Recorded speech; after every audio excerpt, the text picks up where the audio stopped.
Bismillah ar-Rahman ar-Rahim. Alhamdulillah. Wassalatu wassalamu ala Rasulullah. We continue reading from Imam Al-Ghazali's Jawahir Quran, whether the Jews Quran spares, and we have reached Surah Al-Jum'ah, Friday, the congregation. And Imam Ghazali chose 4 verses out of this surah, verses 8 to 11.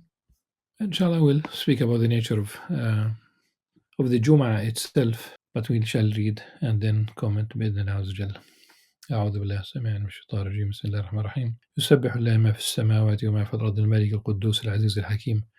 Whatever is in the heavens and whatever is on the earth glorifies Allah subhanahu wa ta'ala, continues, constantly glorifies Allah, the King, the Most Holy, the Almighty, the All-Wise. هو الذي بعث في الأميين رسولا منهم يتلو عليهم آياته ويزكيهم ويعلمهم الكتاب والحكمة وإن كانوا من قبل لفي ضلال مبين. He is the one who raised for the illiterate people from among themselves, reciting to them his revelations. A messenger from among themselves, reciting to them his revelations, purifying them and teaching them the book and wisdom. For indeed they had previously been clearly astray. The Ummiyin, the illiterate people, that's obviously one of the meanings. It's the immediate meaning. There was no major civilization. Yes, Prophet Abraham went to Mecca.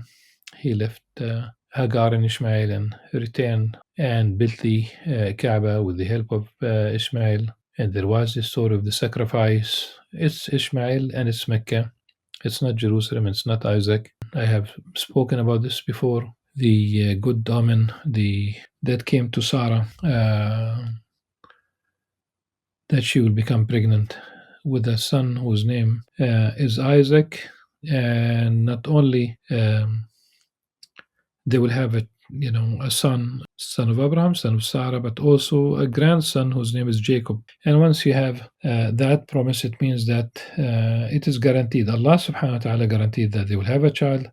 Allah subhanahu wa ta'ala guaranteed that this child, Isaac, will grow up to be a man and get married and have a child of his own. So there could be no test, no sacrifice with Isaac. But the issue here is the people in that region, for the most part, were illiterate. And in fact, the Prophet ﷺ, when they captured some of the idol worshippers, the polytheists of Mecca, after the war of Badr, the Prophet ﷺ released them in exchange for teaching the kids of those who knew how to read and write. He released them in exchange for teaching Muslim kids how to read and write. As simple as that. And in fact, it's in the Qur'an that Muslims are encouraged to feed the needy, the orphan, but also the captive, POWs in the language of today. But there's another also meaning. The Ummiyin are the Gentiles, for the prophecy was in the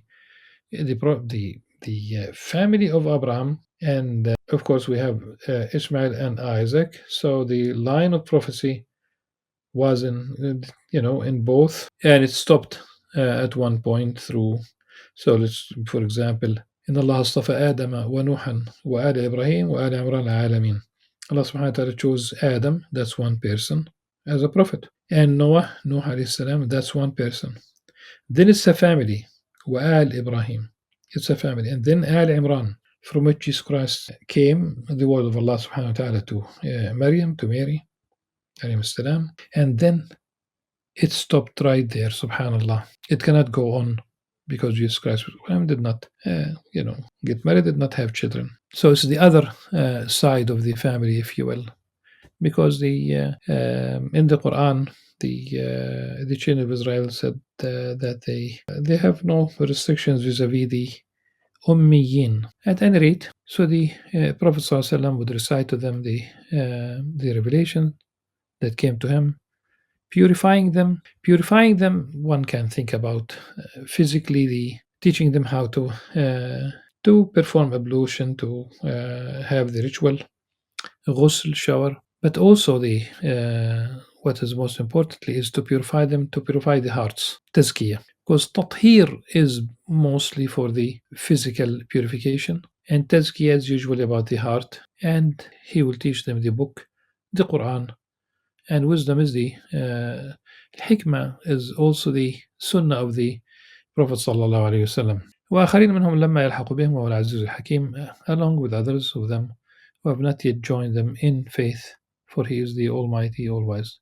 ذلك فضل الله يؤتيه من يشاء والله ذو الفضل العظيم. This is the favor of Allah. He grants it to whoever He wills, and Allah is the Lord of infinite bounty. Then here we have a vivid description and the image of those who have been trusted with the revealed book, in this case the Torah. Let's read the verse and see just try to picture the image. مثل الذين حملوا التوراة ثم لم يحملوها كمثل الحمار يحمل أسفارا بئس مثل القوم الذين كذبوا بآيات الله والله لا يهدي القوم الظالمين.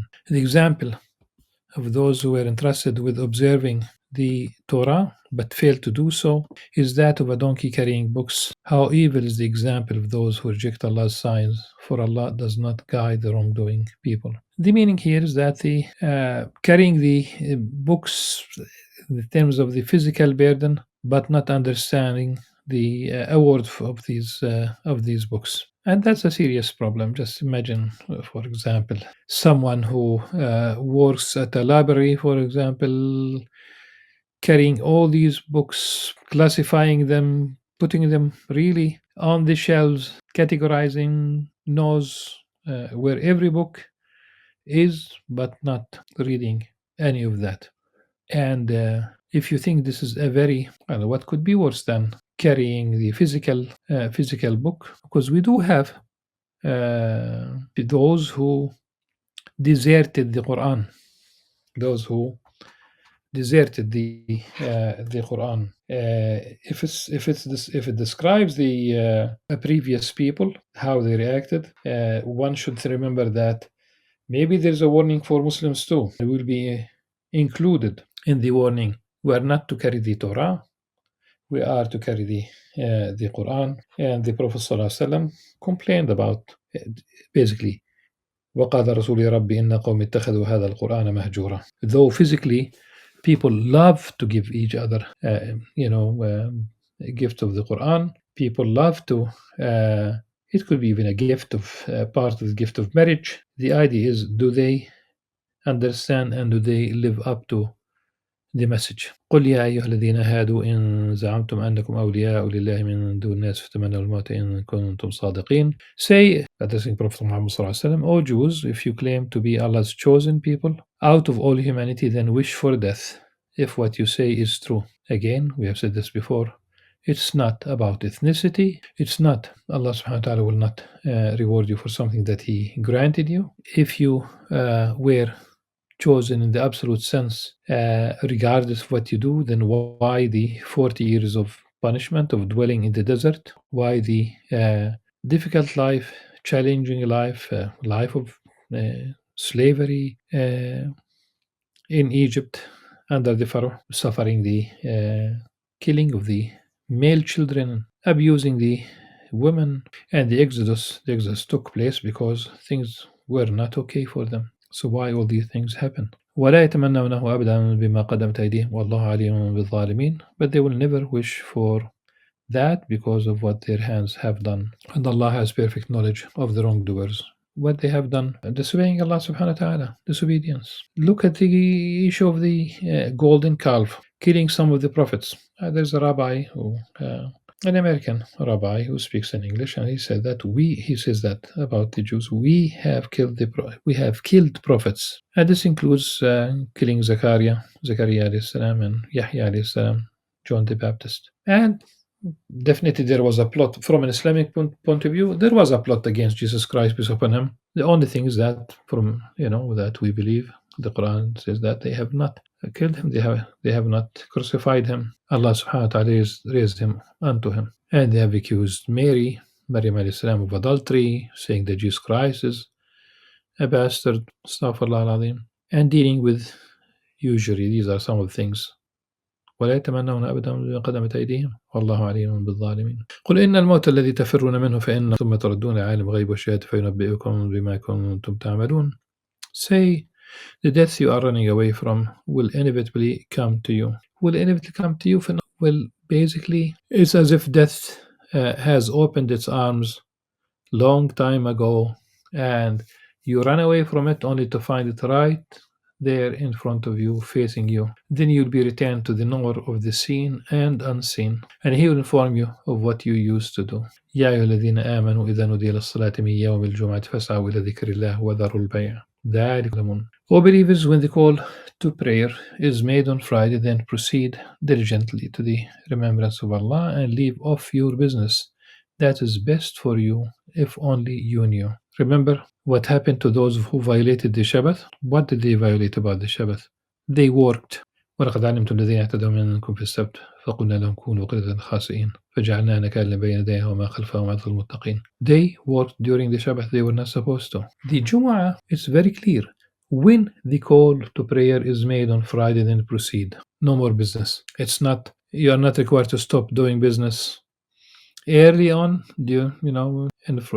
On Friday before the call for the noon, replacing the noon prayer instead of the noon prayer. So you can do business 8 o'clock in the morning, 9 o'clock in the morning, 10 o'clock in the morning. But when you hear the call for the prayer, you should know this in advance. You just stop doing business. You don't buy, you don't sell. So, for example, those who, like in Jerusalem, there are street vendors near the gates leading to Al-Aqsa Mosque, for example. I go mostly through Lion's Gate. That's the closest to my home, and it's kind of a walking distance, not walking always. But on Friday, you can see that sometimes there's a large crowd, and it takes time to enter. Really, the crowd could be like last Friday after 40 days of war when people entered the Al-Aqsa Mosque. It took really long time. It was a very large crowd, so you could see people after the call for the prayer was raised. Some people continue to sell and buy. They shouldn't. Sometimes they just simply buy a bottle of water. There is free water inside the mosque, coolers, and once the Friday prayer ends, that's it. You can't go back to business because the next verse says فإذا قضيت الصلاة فانتشروا في الأرض وابتغوا من فضل الله واذكروا الله كثيرا لعلكم تفلحون. Once the prayer is over, disperse throughout the land and seek the bounty of Allah and remember Allah often so you may be successful. You can do business after the prayer. Can go, you can. Now, leave business, don't do business, don't do transactions, but you know very well that there are certain jobs that need to be maintained. These are vital jobs. Say, for example, firefighters, the fire engine. You talk about the hospitals, the physicians and nurses and the lab technicians and all those. You just don't leave the hospital and go to pray. One way of, for example, Al Maqasid hospital on top of Mount of Olives, they have their own small mosque.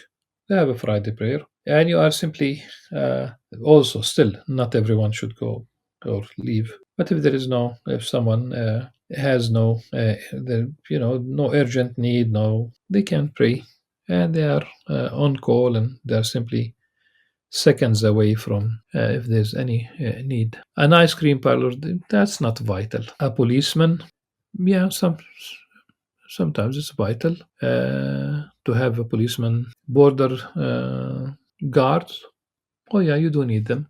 You just don't leave the borders because it's Friday. The issue here is your job vital for the safety, for the health sector, and cosmetic surgery is not vital. Someone who just had a very severe car accident and hurt really and bleeding, of course you need immediate care. It's obvious. Now the Friday is required, you know, kind of being obligatory for men, not women. It doesn't mean that women don't attend. When you say it's not obligatory, it doesn't mean that they don't attend. It means that, just think about it this way. A woman, for example, young, healthy, but pregnant, almost completing the 9-month pregnancy. How on earth she is going to go to the mosque if it were obligatory for her to? By the way, the congregational prayer in the Hanbali school, it's kind of they stress that kind of obligation, if you will, to go to the mosque to perform at least a congregational prayer, which means most of the other scholars, the other three schools, major schools, don't have the same opinion. But for the Friday prayer, there's no exception. One should attempt alternate with your colleagues if you happen to be in a job that is vital. So sometimes you pray the Friday prayer, then your colleague prays the next week if that's really the case. وإذا رأوا تجارة أو لهوا انفضوا إليها وتركوك قائمة قل ما عند الله خير من لهو من التجارة والله خير الرازقين. The previous verse فإذا قضيت الصلاة فانتشروا في الأرض وابتغوا من فضله واذكروا الله كثيرا لعلكم تفلحون. Once prayer is over, disperse through the land and seek the bounty of Allah and remember Allah often so you may be successful. Some scholars said that this includes also the circles of learning and not only the possibility of doing business. Both are possibilities. وإذا رأوا تجارة أو لهوا قائمة قل ما عند الله خير له من التجارة والله خير الرازقين. This is the last verse of this surah. When they saw the fanfare along with the caravan, they almost all flocked to it, leaving the Prophet ﷺ standing on the pulpit to say, what is with Allah is far better than amusement and merchandise, and Allah is the best provider, sustainer, really. Inshallah, in the next session, we'll start with Surah Al-Munafiqun, and again, Imam Ghazali used or selected rather 4 verses 9 to 11 as pairs from this surah. Until then, subhanakallah wa hamdik, ashhadu an la ilaha illa anta astaghfiruka wa atubu ilayk. Assalamu alaikum wa rahmatullah wa barakatuh.